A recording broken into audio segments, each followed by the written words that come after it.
Bienvenue en 2023. Madame, Monsieur, bien bonjour, bien bonsoir, bienvenue sur Métropole. L'émission d'aujourd'hui pourrait s'appeler rétrospective. C'est comme ça que Métropole savait appeler ce type d'émission dans le temps.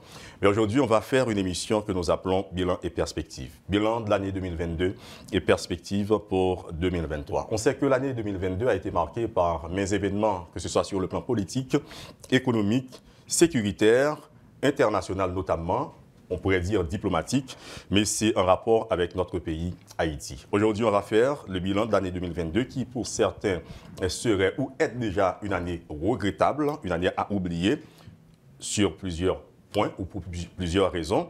Aujourd'hui, on parlera de ces événements qui ont marqué l'année 2022 avec trois invités. Il s'agit d'abord de Joseph Harold Pierre, professeur, politologue, mais aussi et surtout expert en relations internationales, qui sera avec vous, avec nous, via visioconférence. Et il sera là pour parler politique avec vous, avec nous, Madame, Monsieur. Et nous parlerons aussi de la crise socio-sécuritaire, mais aussi socio-économique qu'a connue Haïti en 2022, mais c'est avec Monsieur Ashley Larac, qui est militaire, si vous voulez, d'expérience, mais aussi et surtout homme d'affaires. On parlera de la situation socio-économique et socio-sécuritaire avec lui.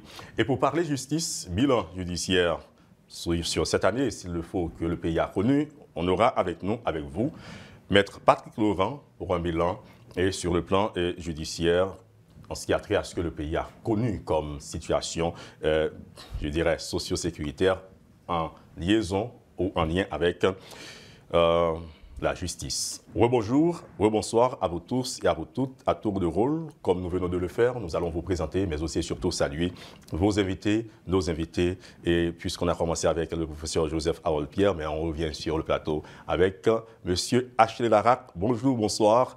Bienvenue en 2023 déjà. C'est notre première salutation peut-être. Bonjour, et je suis très heureux, très honoré d'être parmi un panel aussi riche. Et je suis flatté d'avoir été invité par Métropole pour commencer l'année. Maître Patrick Laurent, bonjour, bonsoir. Bonne année, comme on le dit couramment. Bonne année, que vos rêves deviennent réalité et ainsi qu'à tous les téléspectateurs du 3 de Métropole. C'est un plaisir d'être là, un plaisir d'être honoré, d'être à côté de Ashley Larac, que j'ai écouté tout souvent à la radio. Je suis son auditeur et aujourd'hui, nous partageons un panel ensemble. Je suis un homme heureux. C'est le plus grand cadeau de l'année pour moi. Et le professeur Harold Pierre, c'est un privilège d'être dans ce panel. On espère qu'on va avoir un bon débat pour commencer l'année. Professeur Joseph Harold Pierre, si loin si proche, bonjour, bonsoir, bienvenue sur Métropole. Et comme nous le disions aux autres invités, nous faisons les meilleurs pour 2023. Bonjour, bonjour, des Augustes. Bonjour, Monsieur Larac et Monsieur Laurent. Merci, des Augustes, de l'invitation. Je tiens à saluer tout le monde qui nous regarde aujourd'hui pour essayer de penser, de parler un petit peu de la situation d'Haïti, ce qui s'est passé en 2022 et nos perspectives pour 2023. Merci, monsieur. Je suis très content d'être avec vous sur ce panel. Merci. Et puisque l'actualité est dominée par la crise sécuritaire, politique aussi, monsieur Larac, vous êtes là, vous avez deux chapeaux. Le chapeau d'homme d'affaires, mais aussi quelque part, j'allais dire, des spécialistes, mais d'expérimenter en matière sécuritaire comme militaire. Qu'est-ce qui vous a marqué le plus en 2022 sur le plan sécuritaire? Comme si je poserais une question à laquelle je pourrais répondre en ce sens-là, tellement que la situation est délétère, catastrophique en ce sens. Bon, ce qui m'a marqué le plus, c'est l'incapacité, ou sinon et la mauvaise foi des dirigeants à trouver des solutions qui, pour des experts, pas moi, mais les experts, paraissaient évidentes et faciles à gérer. Et sinon, des solutions s'étaient présentées à tous les dirigeants.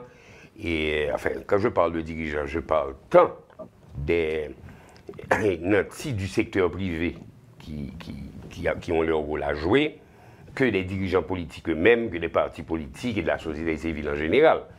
Et les solutions étaient là et personne n'a voulu les prendre.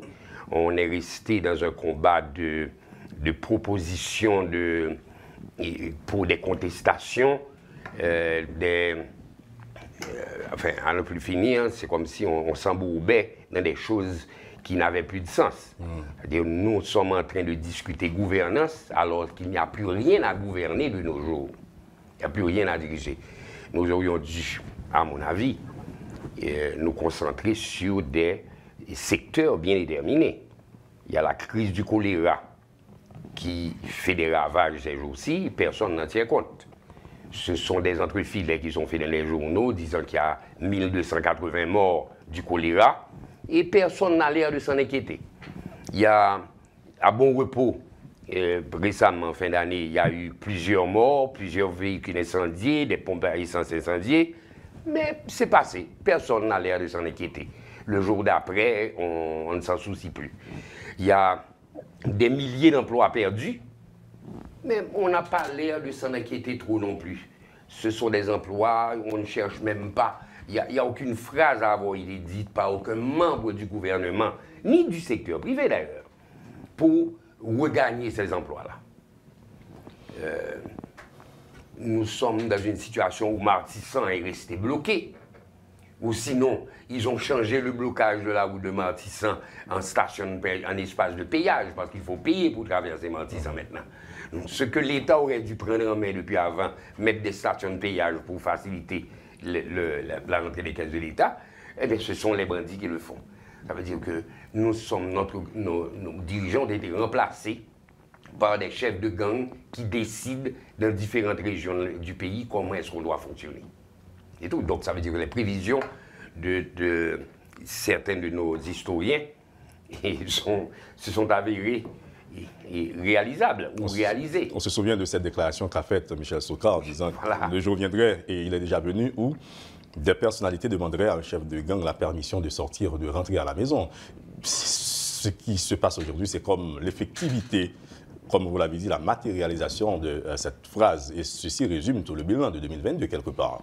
Et le pire, ce qui m'a le plus choqué, c'est que Éric Jean-Baptiste, chef de parti politique, est tombé. Et en termes d'hommage à ce chef de parti qui, je voudrais le souligner, a été le premier, sinon le seul, à continuellement dénoncer la MINUSTAH pour son implication aussi, c'est dans la propagation du choléra. Et je n'ai pas vu de témoignage face à cet homme qui est méritant de la patrie. Alors, ce qui est bizarre et ce qui attirerait l'attention aussi, comme une coïncidence, le choléra refait surface après la mort de l'homme. Aussi. Donc, moi, l'indifférence collective est une chose qui tue beaucoup plus que le peu d'actions qui ont été prises ou de cosmétiques qui ont été créés avec des signatures, des décrets ou des aveux du secteur privé ou d'autres secteurs aussi. Donc, c'est une année décevante et à bien des égards. Nous sommes restés avec une armée qui n'a pas gagné en grade, en effectif peut-être, mais en grade non. En grade voudrait dire quoi pour vous? En termes d'action, mais de résultats, de récompense? En termes d'action et de résultats d'action. L'armée n'a pas gagné en grade. On peut faire certains crédits à la police qui a essayé en quelque part, qui a quelques maigres et réussites, malgré et qui se plaint de manque de moyens jusqu'à présent. Mais on ne peut pas dire grand-chose pour l'armée, qui se vante d'avoir aidé la police dans certaines choses. Mais la présence d'une armée protectrice, nous ne la sentons pas. Et vous parlez en connaissance de cause, M. Achille Larac. Certainement, comme nous l'avons dit, vous avez deux chapeaux aujourd'hui avec nous. Un chapeau de quelqu'un qui évolue dans le domaine de la sécurité, pour avoir vécu aussi comme militaire. Mais on va parler affaires avec vous aussi sur le plateau, M. Achille Larac. Mais permettez que l'on parle maintenant un peu politique. Avec le professeur Joseph Harold Pierre. Bonjour, bonsoir professeur. L'année 2022 sur le plan sociopolitique pour vous, c'était quoi? Oui, bonjour Desauguste. Sur le plan politique, je pense que l'année a été marquée par, en fait, je dirais fondamentalement deux choses.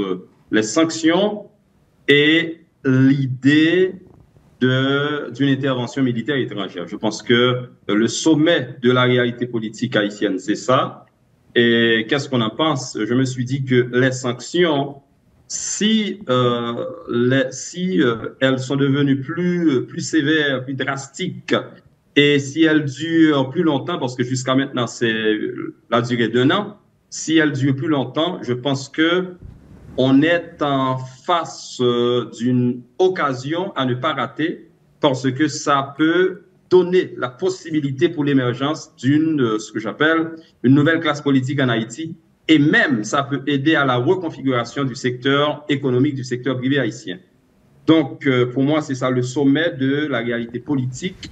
Mais aussi, il faut voir, par exemple, l'idée de l'intervention militaire, comment les Haïtiens s'y sont opposés en masse, mais aussi voir ce que j'appelle la limite de la culture politique, la limite de la rationalité en Haïti, parce qu'à mon avis, comme la police n'a pas les moyens, c'est important de le dire, quel est le rôle de la police? Protéger et servir. Donc la police n'a pas la mission de lutter contre les bandits, de lutter contre les gangs, elle n'a pas la formation pour ça, elle n'a pas les moyens non plus en termes d'effectifs, en termes de munitions, d'armement, elle n'a rien du tout pour contrecarrer les bandits. Donc je pense que l'intervention militaire aurait beaucoup aidé, mais malheureusement, comme je l'ai dit la fois dernière, on n'aura pas ça pour plusieurs raisons. Tout d'abord, pour qu'il y ait une intervention militaire guidée par le Canada ou les États-Unis, il faut qu'il y ait l'acceptation, une grande acceptation des autorités, des forces vives de la nation, dans ce cas, le gouvernement, l'opposition et le secteur privé, on n'a pas ça. Il faudrait aussi que les autorités canadiennes ou américaines ont l'assurance totale que cette mission ne va pas échouer. Et ce n'est pas certain du tout, compte tenu du contexte de l'évolution des gangs en Haïti. Donc, ce n'est pas du tout certain que la mission va réussir. Donc, et aussi, il faut avoir le coût. Donc, ça va avoir un coût assez élevé. Pour ces multiples raisons, je ne pense pas qu'on aura une intervention militaire en Haïti. Donc, c'est ce que je pense. Et enfin, il faut voir, dans le contexte politique, il faut voir ce consensus national qui a été signé en vue d'élections transparentes. Ce que je pense, en fait, ce consensus a trop d'objectifs. Pour moi, l'idée, c'est positif, mais ça a trop d'objectifs. Il faudrait, comme je le dis, pour tous les accords qui ont été signés en Haïti, après l'assassinat du président, il faudrait se pencher exclusivement sur 2 idées. Tout d'abord, l'idée de la sécurité. En Haïti, l'État n'existe pas. L'État droit existera quand, au moins, on aura la sécurité. Donc, il faut penser à la question de la sécurité en toute urgence. Et deuxièmement, il faut penser les élections. Rien de plus. Donc, un gouvernement de transition ne peut pas, qui va durer probablement 14 mois, ne peut pas penser à réformer la Constitution. Ça prend en moyenne 13 mois, je le dis, en moyenne 13 mois, après avoir révisé plus de 50 réformes constitutionnelles, sauf le cas de l'Afrique du Sud qui a duré 2 ans, mais en général, ça dure 13 mois. Ça, c'est un. Deuxièmement, l'administration électorale en Haïti, vu que l'administration publique est très déficiente, donc l'administration électorale en Haïti va prendre du temps.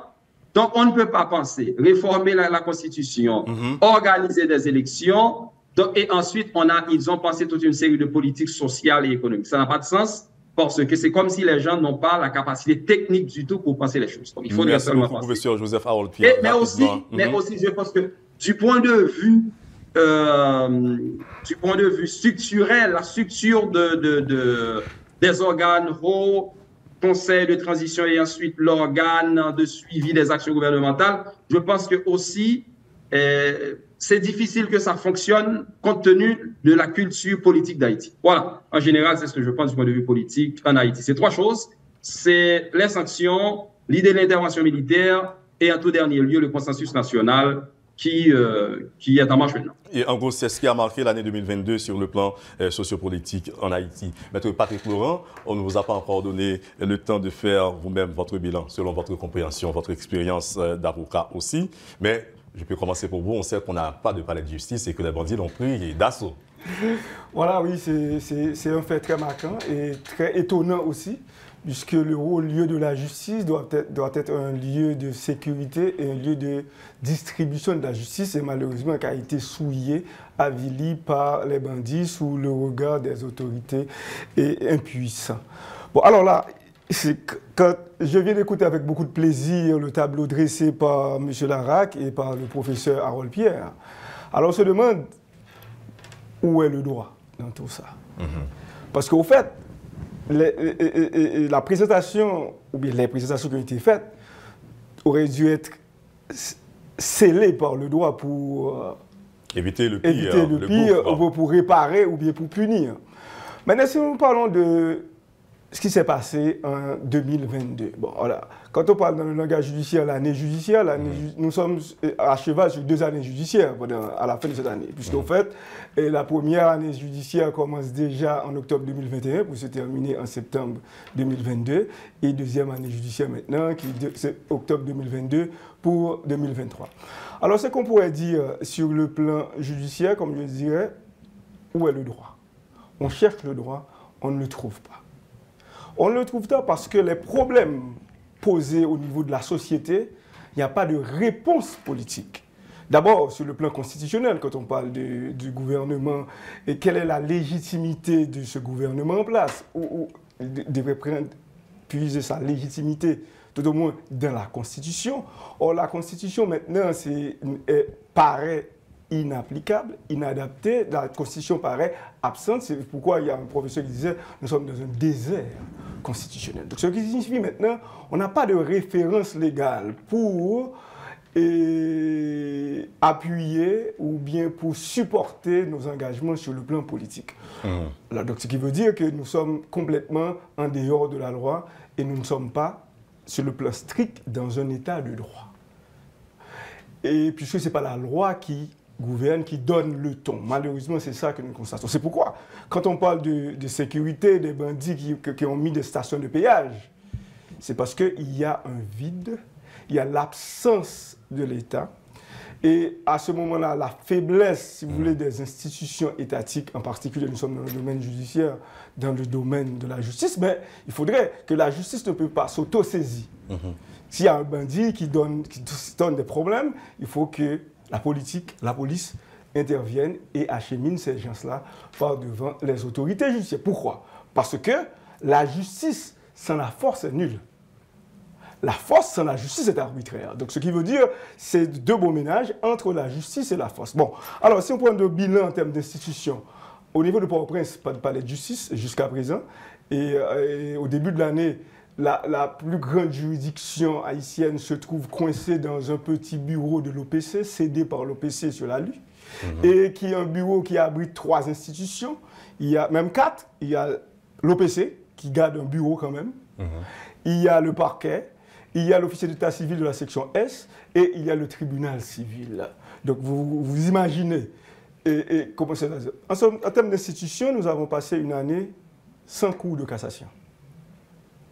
Donc, la plus haute instance judiciaire du pays. C'est-à-dire qu'on ne peut pas parler de justice sans de voie de recours efficace et effective. Donc ça veut dire qu'il n'y a pas de cours de cassation, ça veut dire que les justiciables eux-mêmes n'ont pas de voie de recours. C'est-à-dire après une décision de première instance ou appel, on doit attendre indéfiniment la Cour de cassation et à la fin de l'année, on est venu avec un président. Je ne sais pas si vous me permettez cette petite précision, c'est comme si la justice n'avait pas de tête pendant l'année. Oui, la justice n'est pas administrée. De manière profane, je veux dire comme ça. Oui, n'est pas dirigée. Alors, quand on dit n'est pas administrée, on a connu au cours de l'année le dysfonctionnement du CSPJ, le Conseil supérieur du pouvoir judiciaire. Donc, ça veut dire que c'est sur le plan structurel même, institutionnel, et c'est une année que la justice était pratiquement absente, bon, surtout à Port-au-Prince. C'est pourquoi il y a beaucoup de gens qui sont en prison, incarcérés, qui attendent indéfiniment un jour de comparaître devant leur juge, entre guillemets, naturel, pour avoir une décision. Qu'est-ce que cela donne maintenant? Dans le maillon, dans la chaîne pénale, alors, tant bien que mal, il y a la police qui, au niveau de DCPJ. Mais à ce moment-là, comme c'est la police seulement, à un certain moment, qui est plus ou moins fonctionnelle, il y a aussi des dérapages, des cas d'abus au niveau de la police judiciaire. C'est-à-dire on garde des gens au-delà de 48 heures, même après un mois. Bon, à ce moment-là, ce qu'il veut dire, c'est dérive totale. Et comme événement au niveau institutionnel, mais au niveau aussi personnel, au niveau du barreau, nous avons notre secrétaire général de l'ordre, à tort ou à raison, en tout jusqu'à présent. Et le pire, est-ce qu'on peut dire cerise sur le gâteau, un ancien ministre de la Justice sanctionné. Donc ça veut dire que la justice est un lambeau, la justice est à genoux. Sanctionné quelque part. Bon, pas en Haïti, alors par une puissance étrangère. Alors jusqu'à présent en Haïti, on n'a rien théoriquement à lui reprocher. Mais en fait, en termes de bilan, quand on regarde le ministre de la Justice, cette fonction aussi prestigieuse, quelqu'un qui a dû laisser son poste après un mois après et puis sanctionné par un État étranger. Et le pire, les soupçons faisaient croire que c'est à cause de ces informations, ces rumeurs qui couraient sur sa tête, qui s'abattaient sur lui, qu'il a dû démissionner et jusqu'à ce que les sanctions tombent. C'est pour vous dire qu'on a une question d'image. Parce que la justice est aussi, non seulement structurelle, mais c'est d'image. Inspire confiance, inspire respect. Ça doit être au-dessus de tout ça. Oui, parce que j'oserais même dire que c'est une autorité judiciaire, policière, magistrat ou ministre de la Justice, c'est des gens sacrés. Ouais. Et je rappelle la question de Christ. Si le sel perd son saveur, avec quoi on va l'assaisonner? Ouais. Donc, en fait, c'est catastrophique, ça fait pitié. Nous sommes dans un état de non-droit, malheureusement. Est-ce que là, vous nous parlez d'une sorte d'anarchie, Maître Patrick Laurent, parce que là où il n'y a pas la loi, c'est comme ce qu'on appelle en politique un état atomisé, où chacun fait ce qu'il veut, où tout le monde fait sa loi dans la jungle, par exemple. Bon, oui, nous sommes dans la jungle, c'est la loi du plus fort, et que ce soit au niveau politique, que ce soit au niveau, je dirais, sécuritaire, les bandits font la loi, que ce soit au niveau judiciaire, par exemple, il y a un juge même, qui a, pendant l'année, qui va dire que c'est le plus grand drame qui pourrait arriver à un citoyen, c'est d'être incarcéré. Et ce n'est pas la parole d'un citoyen. Ordinaire. Ordinaire, c'est la parole d'un juge qui est là pour dire le mot du droit. C'est pour vous dire qu'il est le juge par le nom, mais il n'a pas eu le privilège ou bien la possibilité de travailler, de donner de la justice à ce que la justice dit. Or, la parole sacrée dit la justice. Élève une nation. Merci beaucoup, Maître Patrick Laurent. Je reviens à vous, M. H. Larac, mais c'est surtout sur un point qu'a évoqué le professeur Joseph Harold Pierre en parlant de sécurité qui devrait être la priorité des priorités du gouvernement. J'ai bien retenu, professeur Joseph Harold Pierre. Je voudrais avoir une réaction de vous sur ce point, M. H. Larac, à titre d'ancien militaire et de quelqu'un qui se connaît en la matière quelque part. Vous savez, nous avons de l'association militaire et nous avons produit plusieurs propositions à ce sujet. Et si vous le permettez, vous avez même demandé au gouvernement de décréter l'état d'urgence quelque part. Oui. Il y avait un document comme ça. Oui. Et nous avons demandé au gouvernement, à un certain moment, de décréter l'état d'urgence, de mobiliser, après vetting, évidemment, vetting rapide, les forces, enfin les éléments de la police qui seraient indexés comme sains pour constituer une brigade, les forces de l'armée, les individus de l'armée qui seraient considérés comme sains et capables pour avoir une unité sous un commandement unifié et pour pouvoir,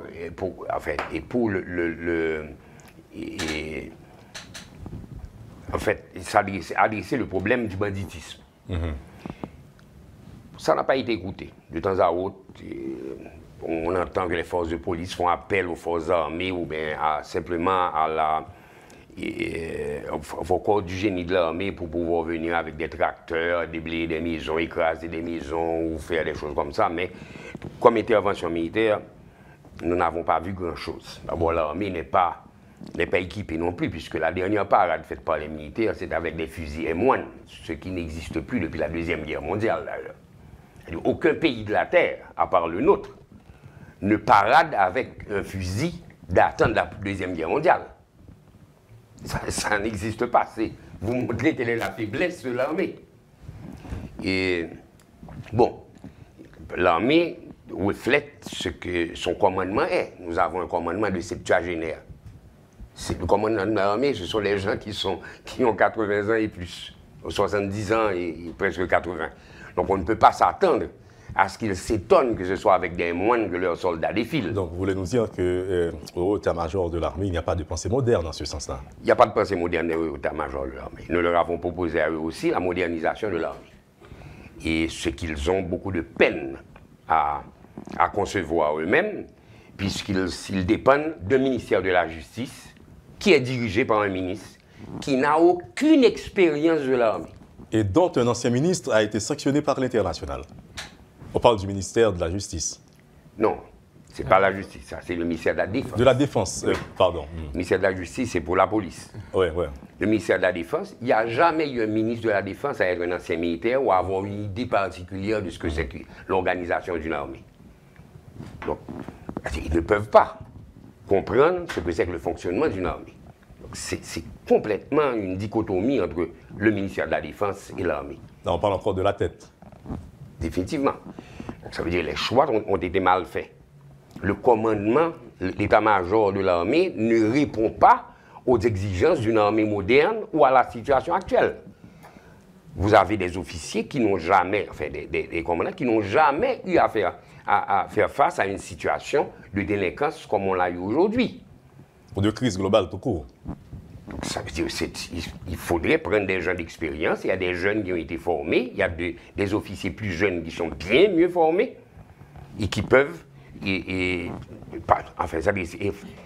contrer cette situation de manière plus efficace. Je crois qu'il y a un membre du haut état-major de l'armée qui est pleurant, disait que s'il avait tel type de matériel, tel type de matériel, en un rien de temps, il pourrait résoudre le problème de l'insécurité dans le pays. Ce n'est pas un membre du haut état-major, puisque c'est un major, et c'est un officier du commandement, mais il n'est pas membre du haut état-major. Ok, merci pour la précision. Mais il a pleuré d'indignation. Et ce qui est contraire à la posture d'un militaire normal. Pas qu'il ait pleuré, je comprends bien, mais c'est contraire, ça n'aurait pas dû se faire. On n'aurait pas. Le militaire ne pleure pas? Non, mais écoutez, un dirigeant ne pleure pas.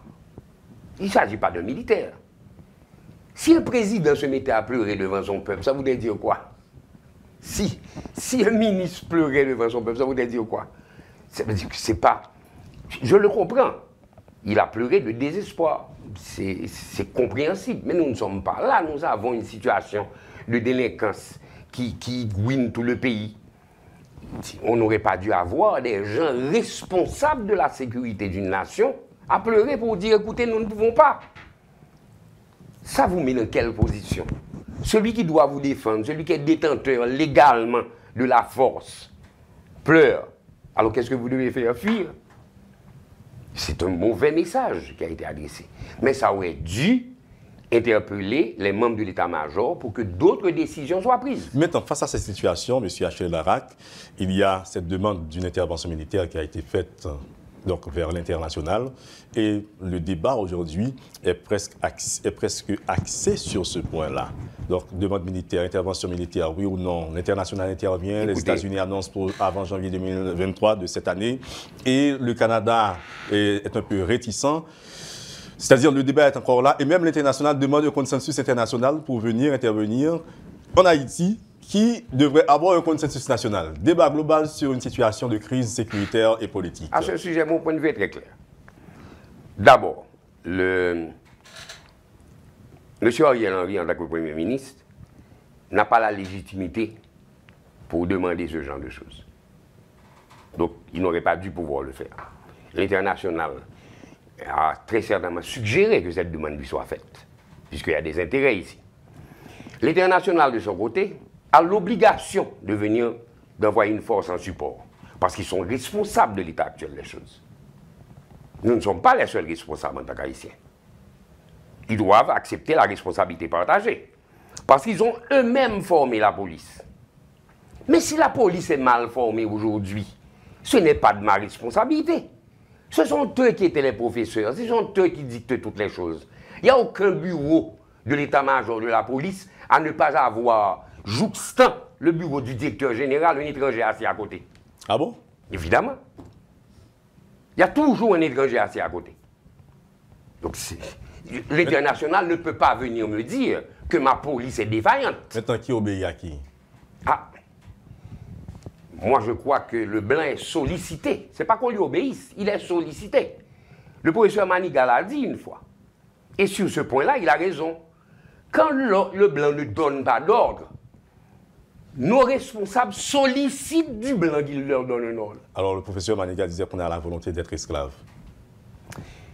Écoutez, nous avions tout pour faire quelque chose de bien et nous avons pratiquement tout raté à cause des dirigeants. Je finis sur l'intervention militaire. Moi, je suis, contrairement à ce que le professeur Harold Pierre dit, persuadé que le Canada va diriger une force militaire qui va venir en Haïti, une force d'intervention, etc. Pourquoi? Pour une raison très simple. Une raison économique, puisque la plupart des forages qui sont effectués dans le pays, ni les exploitations de mines qui sont prévues, ce sont des firmes canadiennes. Ces firmes canadiennes sont des multinationales. Donc, ce serait tout à fait normal, de ce point de vue, que le Canada, pour protéger ses firmes, demande à ce que ce soit le Canada qui dirige l'éventuelle force d'intervention. Ça, c'est pour la question économique. Si jamais il y a une intervention, c'est comme ça qu'elle sera faite. Mais la demande d'intervention, elle est mal faite, mal formulée, dès qu'elle soit complètement illégale, venant de M. Ariel Henry. Mais si jamais il y a une intervention dont nous avons besoin, je suis clair là-dessus, nous avons besoin d'un support, il faut que ce soit une intervention en support aux forces existantes. C'est-à-dire, je conçois que l'international vienne, même avec des troupes, supporter la police telle qu'elle est actuellement, supporter l'armée telle qu'elle est actuellement.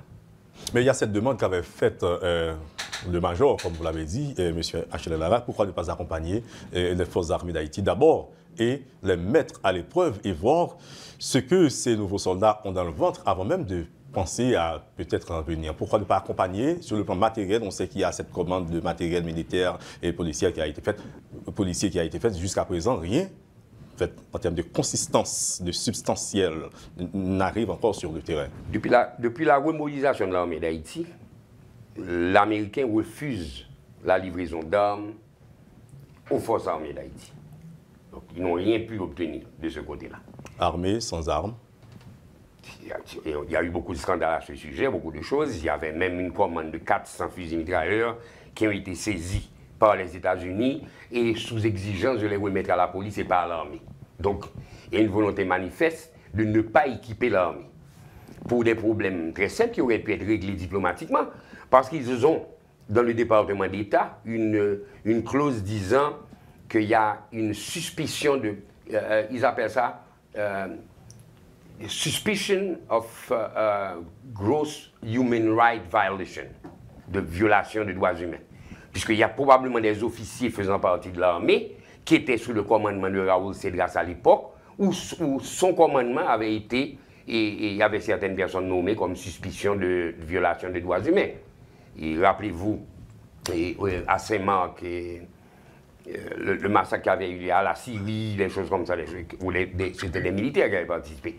Donc, mais cette suspicion serait levée automatiquement, qu'il y aurait eu, du point de vue justice, un jugement disant qu'il n'y avait pas lieu de les... On ne devait pas... etc. Mais aucun des gouvernements n'a pris le temps de le faire. Et l'armée aurait dû réclamer qu'on le fasse. Entre-temps, l'armée n'existait plus, ou bien n'existe plus, en ce sens, sur le plan fonctionnel. Non, mais quand l'armée a été remobilisée, la première chose que l'état-major aurait dû faire, c'est de demander à ce que des jugements en cour martiale soient effectués pour tous les officiers faisant partie des forces armées d'Haïti. À l'époque, la cour existait, la cour martiale. La cour martiale existe dès qu'il y a des soldats. Okay. Dès qu'il y a des soldats, on peut avoir un avocat qui intègre l'armée immédiatement et organiser, avec des avocats qui intègrent l'armée, organiser une cour martiale. Dès qu'il y a l'armée, il y a cour martiale. Parce que l'armée est indépendante de la chose. C'est le cas aujourd'hui, à titre d'exemple peut-être. Si l'armée avait fait une cour martiale, parce que la chose qui n'a pas été faite, c'est que nous ne prenons jamais la mesure de ce que nous devons faire légalement. Et là-dessus, M. Laurent a parfaitement raison. Vous remobilisez l'armée.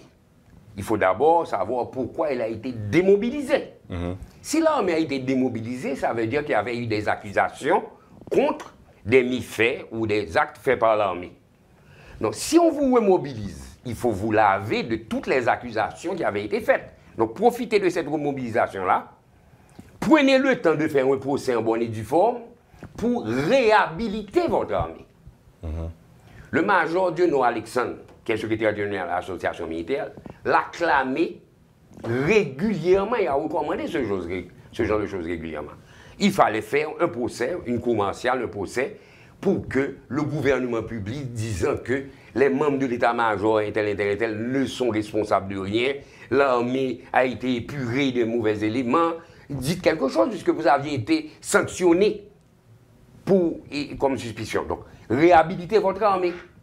Après cette réhabilitation, l'armée aurait pu exister vraiment et réactiver sa coopération internationale. En tout cas, en guise d'une réhabilitation, M. Achille Larac, c'est une demande de mission militaire qui est faite à côté de cette armée qui est là. Rapidement, certainement, vous allez en parler. Mais je voudrais revenir sur le professeur Joseph Harold Pierre, sur la question électorale, professeur. Je sais que vous attendez le moment de faire une intervention sur la question sécuritaire, mais je vous prends sur la question électorale. Précisément. Bon, en fait, bien sûr, je vais réagir sur la question électorale, mais peut-être une minute avant. Je savais. Je pense que... Bon, je suis content que M. Larac soit de mon côté, en ce sens que l'intervention militaire est nécessaire, donc pour accompagner la police. Et ça, c'est bien, c'est pas que seulement pour former la police et que la police aille seule sur le terrain, mais que les étrangers accompagnent la police pour intervenir. Bon, pour moi, c'est justement ça ma position. Par ailleurs, je ne suis pas du tout d'accord à l'idée qu'il va y avoir une intervention pour des intérêts économiques. Je ne crois pas du tout, parce que jusqu'à présent, s'il y avait autant de richesses déjà découvertes, je pense que notre PIB ne serait pas si rachitique bien avant la situation d'avant 2010. Donc ça, c'est une première idée. Permettez que je pose une question en ce sens, professeur Pierre. Est-ce qu'il n'y a pas une question de capacité à exploiter ces richesses-là, peut-être? Ah oui, mais attention. Tout d'abord, il faut qu'il y ait l'exploration, c'est-à-dire savoir que ces richesses existent. Ça, on n'est pas encore là. On n'est pas encore à ce point-là. Donc, on ne sait pas si ces richesses existent. Il n'y a que de spéculation sur ça. J'ai lu les documents qui ont été publiés par le ministère des Mines jusqu'à avril de cette année. Si après avril, il y a d'autres documents qui disent clairement que nous avons ces richesses-là, je ne sais pas. Mais jusqu'à avril de cette année, j'ai lu tous les documents, depuis 1975 jusqu'à maintenant, relatifs aux richesses souterraines, aux richesses minières en Haïti. Donc, je ne crois pas qu'on ait ces richesses-là. Donc ça, c'est important. Jusqu'à présent, il n'y a pas de documents qui le disent très clairement. Donc ça, c'est pas pour des intérêts économiques. Ce serait plutôt pour des intérêts politiques, géopolitiques. Mais ils ont déjà la maîtrise d'Haïti. Et ensuite, en ce qui concerne l'idée que l'international devrait venir et assumer ses responsabilités morales, pour moi, ça ne répond pas au réalisme géopolitique. L'international défend seulement ses intérêts, peu importe l'intérêt de l'étranger. Si l'intérêt de l'étranger s'aligne avec l'intérêt de l'international, eh bien, ils vont se mettre de notre côté. Mais jamais pour nous-mêmes, pas du tout. Alors, en tant que modérateur, vous permettez que je fasse un petit rappel. Monsieur Achille Larac est là, certainement il pourrait se défendre, mais ce n'est pas en termes de défense. Alors, il disait que l'international devrait venir assumer ses responsabilités en étant responsable de ce que vit le pays aujourd'hui. Alors, c'est ce que j'ai compris. Non, c'est ce que je comprends. J'ai pu avoir entendu de lui. Non, c'est justement ça. Mais là, il y a une confusion de ce que j'appelais la morale individuelle et la morale géopolitique. En ce sens-là, même la morale, est-ce que c'est pas, et peut-être quelque part, ce ne devrait pas être une manière la politique et la morale individuelle n'ont pas les mêmes catégories. Donc, ce n'est pas exactement la même chose. Ok, compris. Donc, maintenant, allons sur la question électorale, professeur. La question électorale, très bien. Comment vous voyez cette annonce faite par le Premier ministre disant que l'année 2023 sera une année électorale? Là, on est à cheval sur 2022 et 2023 parce que c'est en 2022 qu'il a fait cette déclaration. Quelle est votre conclusion dans ce climat socio-sécuritaire, notamment socio-politique délétère? j'interviens à ça, mais la dernière idée, l'important pour moi, c'est que M. Larraque et moi, on est tous du même côté en ce qui concerne l'intervention. Maintenant, en ce qui concerne les élections pour cette année 2023, j'ai pris le temps de lire le consensus national, le document du consensus national, et à la lumière de mes études en administration publique, et spécialement comme expert des questions électorales, je peux conclure qu'il est extrêmement difficile pour utiliser le langage technique qu'il y aura des élections en Haïti. Donc, il ne peut pas y avoir d'élections en Haïti cette année. Pourquoi? Premièrement, pour avoir des élections, il faut, et on parle d'élections transparentes, inclusives, démocratiques. Chacun de ces adjectifs signifie quelque chose de bien précis. Une élection démocratique, on n'en a jamais eu en Haïti, sauf 90, parce que l'élection démocratique signifie une grande participation du peuple. La dernière élection, la participation était de moins de 20%. Donc, ça n'a pas été des élections démocratiques. Donc, ça, les mots ont leur sens. Deuxièmement, élection transparente. C'est clair, ça n'a pas été le cas non plus. Pourquoi on ne peut pas avoir d'élection cette année? Tout d'abord, les élections présupposent une administration électorale qui fonctionne. On n'a pas en Haïti, l'administration électorale, c'est le CEP. Donc, on n'a pas d'administration électorale en Haïti. Le temps pour mettre sur pied le CEP, une administration électorale, et qu'elle fonctionne, ça prend du temps. Deuxièmement, où les candidats vont faire campagne? À Port-au-Prince, à l'Artibonite, au CAI, à Jacmel, où? Donc, ce n'est pas possible. Troisièmement, où l'on va trouver le financement pour les élections? Mais le point le plus important, c'est qu'on ne saurait penser élection en Haïti sans penser préalablement la question de la sécurité. Le premier pas, la précondition pour organiser des élections en Haïti, c'est résoudre la question de la sécurité. La question de la sécurité, pour avoir un minimum en Haïti en termes de sécurité, ça nous prendra 1 an. Il y a tout d'abord la situation réelle et ensuite la psychologie des gens. Donc, ça va prendre tout au moins 1 année. Donc, on ne peut pas penser la question des élections cette année. Je parle seulement élections et sécurité, mais si on voit le consensus pense aussi cette année la réforme de la Constitution, la sécurité, les élections et ensuite même des réformes économiques et sociales. Comment ça n'a aucun sens? Pas possible d'avoir des élections cette année pour les raisons que je viens d'évoquer. Et on vous a écouté attentivement. On revient à vous, Maître Patrick Laurent, et j'ai retenu une phrase qui me ferait croire que le sel perdrait son goût, donc sa saveur dans le pays, avec tout le bilan que vous avez fait pour nous. Ceci me porte à vous poser cette question, professeur Patrick Laurent, Maître Patrick Laurent, sur les sanctions. La plus grande question aujourd'hui qu'on se pose, d'abord, avant même la question, il y a des gens qui se reprochent ou qui regrettent que ce soit l'international qui sanctionne les plus grandes personnalités ou bien certaines des plus grandes personnalités politiques et économiques d'Haïti. Mais le pire, il semblerait que les recours sont lourds ou inexistants en ce sens-là. J'ai bien dit lourd et inexistant. Donc, y a-t-il une manière de prendre un peu de goût de ce sel qui est en train de s'en aller, Maître Patrick Laurent? En Haïti. Alors, j'ai écouté avec beaucoup de plaisir les échanges entre, alors disons, échanges pacifiques entre Ashley Larraque et le professeur Harold Pierre sur question de compagnies minières en Haïti, canadiens. Alors, je dois dire qu'en fait, il y a effectivement une compagnie minière canadienne en Haïti, Somine, qui a eu un contrat avec l'État haïtien pour exploiter l'or, surtout dans le nord-ouest, depuis sur le gouvernement de Boniface Alexandre. Okay. Donc d'exploration. Alors, excusez-moi, vous nous écoutez, professeur Joseph Harold Pierre, cette précision bien sûr, bien sûr. Donc, allez-y, Maître Patrick Laurent. J'ai pris note. Hein? Donc, ça veut dire c'est pas du tout en contradiction. Au moins, il y a une société minière en Haïti sur cela. Bon, alors, quand on parle des sanctions, alors maintenant, c'est des sanctions internationales contre les dignitaires haïtiens. Bon, sur le plan international, il faut dire une chose sur le plan juridique.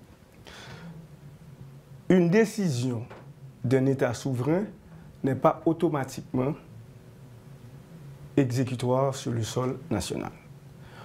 Un jugement, ça aurait même été un jugement d'un tribunal étranger, n'est pas automatiquement exécutoire sur le sol national. Maintenant, il y a eu des sanctions sur le plan technique qui ont été prises contre des dignitaires, contre des personnalités haïtiennes par des puissances étrangères. Théoriquement, on pourrait dire que ces sanctions ne concernent pas véritablement le territoire national. Je dirais théoriquement, même si, en termes d'effets, on a pu constater, par exemple dans le domaine de la banque, certaines banques n'ont pas sanctionné théoriquement ces gens, la banque demande à ces gens de venir récupérer leur argent. Mais c'est un cadeau empoisonné. Comment récupérer l'argent? On vous donne un chèque de direction. Or, si votre montant que vous avez à la banque dépasse 10 000 $ américains, vous ne pouvez pas encaisser ce chèque. Parce que le régulateur BRH interdit à ce qu'on vous donne du... Par exemple, je présente à un guichet de la banque, à un chèque de 10 000 $ américains, par exemple, on me donne les 10 000 $. Et l'autre question, si vous me le permettez, que je pourrais vous poser aussi, M. Patrick Laurent, dans quelle autre banque va-t-on déposer cet argent? Eh bien, alors j'ai parlé avec un ami, là, en Haïti, il y a pas ce qu'on appelle le droit à un compte. Ça veut dire, il m'a dit, je parle sur le couvert de cet ami, il m'a dit qu'en France, par exemple, chaque citoyen, dès qu'un citoyen doit avoir un compte. Or, ce qui arrive ici, c'est que maintenant, les banques n'ont pas reçu d'ordre pour bloquer les fonds, geler les fonds, mais elles ont décidé de demander à ces sanctionnés de venir quérir votre argent. Donc, fermeture des comptes. Donc, fermeture des comptes, on vous donne un chèque. Imaginez quelqu'un qui a minimum 10 000 $ et hop. Donc, c'est comme un beau tableau. On est au début de l'année pour encadrer ce chèque. Aucun banque ne va pas encaisser ce chèque et vous ne pouvez même pas aller au guichet de cette banque-là qui vous remet, entre guillemets, votre argent pour prendre la liquidité alors. Oui. C'est déjà un problème, c'est un cadeau empoisonné si on appelle ça cadeau. Très bien. Maintenant, si ça passe... Est-ce que je peux poser une question? Vas-y. Est-ce que ce n'est pas aussi une manière de... en fait, quand, dans le cas de médecins, par exemple, auquel la SOGEP a demandé de venir récupérer son argent, qui n'avait que 2 000 $ en banque et quelques milliers de gouttes, est-ce que ce n'est pas une manière complice de dire, vous l'accusez d'avoir beaucoup d'argent, mais il n'a que 2 000 $ chez moi? Bon, alors merci pour la question. Il y a deux façons qu'on peut voir ça. Si on poursuit, s'il y a des suspicions sur une personne de corruption, de blanchiment des avoirs, la meilleure attitude, ce n'est pas de remettre la personne son argent. C'est de garder. Mais comme sur le plan judiciaire, sur le plan local, il n'y a rien qui est fait parce que la banque ne peut pas décider de son propre chef de geler un fonds de son client. Or, la banque part maintenant par moyen détourné, comme j'ai un contrat avec vous, je peux à n'importe quel moment résilier le contrat. Donc, décide de résilier le contrat. Mais en résiliant le contrat, il vous dit de venir prendre votre argent. Alors, vous avez cité le nom d'un sanctionné. Donc, s'il a 2 000 $ ou bien 10 000 gouttes, quelques milliers de gouttes, pour lui, ce n'est pas un problème. Il ne pourrait pas aller au guichet de la banque et prendre son argent. Mais quelqu'un qui a plus que 7 500 $ américains en banque, même si la banque vous appelle et vous donne votre chèque, ce sera comme un certificat. C'est comme un diplôme. Parce que la banque, la banque des banques, la BRH interdit à ce qu'on vous donne du cash pour ce montant-là. Il faut déposer ce chèque-là sur un autre compte, ou bien sur votre compte à la banque, et vous n'avez plus de compte. Maintenant, ce que je pourrais vous demander aussi, est-ce qu'on ne peut pas extraire cet argent, 1 000, 2 000, c'est-à-dire... Non, alors ce qui arrive, c'est que la banque vous dit que je ne vais plus faire des transactions avec vous, venir prendre votre argent.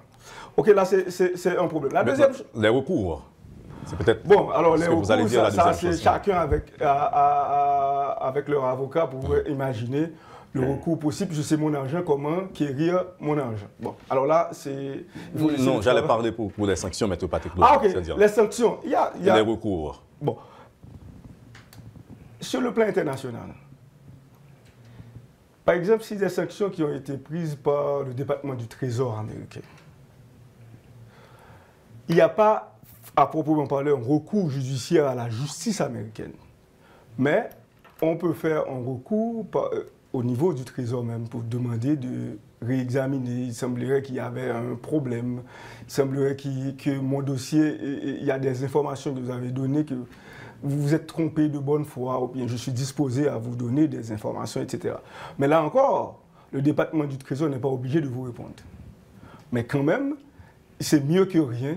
Il vaut mieux de tenter et d'éclaircir la situation. Maintenant, sur le plan au Canada, je ne sais pas vraiment, mais j'ai cru entendre qu'il y a un des sanctionnés qui a saisi un tribunal fédéral au Canada. Bon, j'aurais bien aimé voir qu'est-ce que cela va donner, puisque quand on est au niveau judiciaire, c'est au niveau formaliste. Est-ce que l'instance saisie est compétente?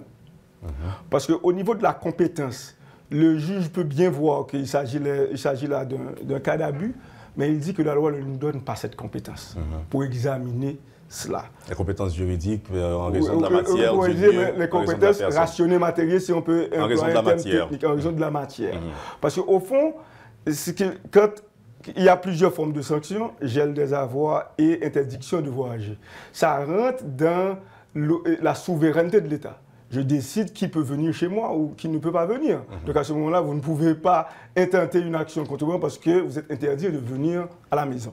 Donc maintenant, quid d'Haïti? Puisqu'au fond, théoriquement, ces sanctions ont été prises pour aider Haïti à la suite d'une résolution du Conseil de sécurité. Donc Haïti n'a rien fait jusqu'à présent. Comme il s'agissait d'une résolution du Conseil de sécurité, c'est la seule résolution qui est contraignante. Mais si Haïti voudrait implémenter cela, Haïti aurait dû, par exemple, au Conseil des ministres, adopter, comme a fait le Canada, qui incorpore ces résolutions dans sa loi. Et en Grande-Bretagne, on est en train de le faire aussi. Mais Haïti aurait dû le faire au Conseil des ministres, si on estime que c'est très important, adopter cette résolution et par arrêté publié les résolutions dans le journal officiel Le Moniteur pour que cela soit imposable aux citoyens haïtiens pour que Haïti puisse, entre guillemets, appliquer cette résolution, prendre des sanctions contre et des gens qui auraient mérité. Je vais vous laisser avec deux petites questions, Maître Patrick Laurent, avant d'observer la pause. D'abord, il y a le gouvernement qui disait qu'il allait s'informer sur les procédures des sanctions, c'est-à-dire par rapport à ce qui arrive en Haïti, des personnalités publiques, économiques et politiques sanctionnées. D'une part, on sait qu'il y a deux grands dossiers, entre autres. C'est l'assassinat du président Jovenel Moïse. Déjà, 5 juges.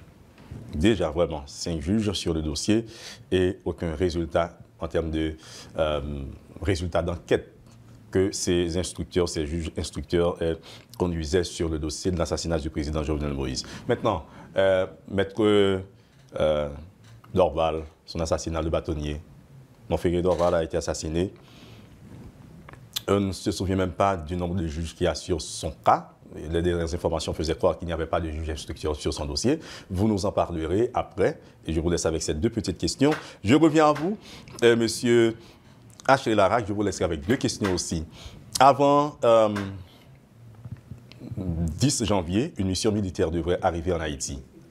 Selon Mme Sheila Sherphilus-McCormick, députée américaine d'origine haïtienne, et elle en faisait la promotion pendant plusieurs semaines, que ce soit en Haïti ou chez elle aux États-Unis. Vous nous direz votre compréhension là-dessus après la pause et on parlera affaires. Le secteur des affaires qui se dit disponible et disposé, prêt à collaborer avec l'État haïtien, à payer ses taxes, à faire de bonnes affaires, des concurrences loyales, etc. Vous nous direz, vous-même, aujourd'hui, maintenant, je fais appel à vous comme homme d'affaires, je fais appel à ce chapeau. D'abord, un chapeau comme ancien militaire, ensuite, chapeau homme d'affaires. Professeur Joseph Harold Pierre, maintenant, je reviens à vous, je reviens vers vous. Vous nous donnerez votre compréhension aussi sur cette annonce faite par Mme Sheila Sherphilus-McCormick, mission militaire, et on parlera résolution 2653 qui devrait être implémentée aussi en janvier. Vous avez chacun deux questions pour après la pause. Madame, Messieurs, c'est le temps d'observer la pause maintenant. À l'occasion de cette émission spéciale que nous réalisons pour vous, avec vous, sur Radio et Télémétropole surtout, que nous pourrions appeler, comme je l'ai dit au début, rétrospective. Mais nous l'appelons bilan et perspective 2022-2023. C'est le temps d'observer la pause. Dans un instant, nous reviendrons.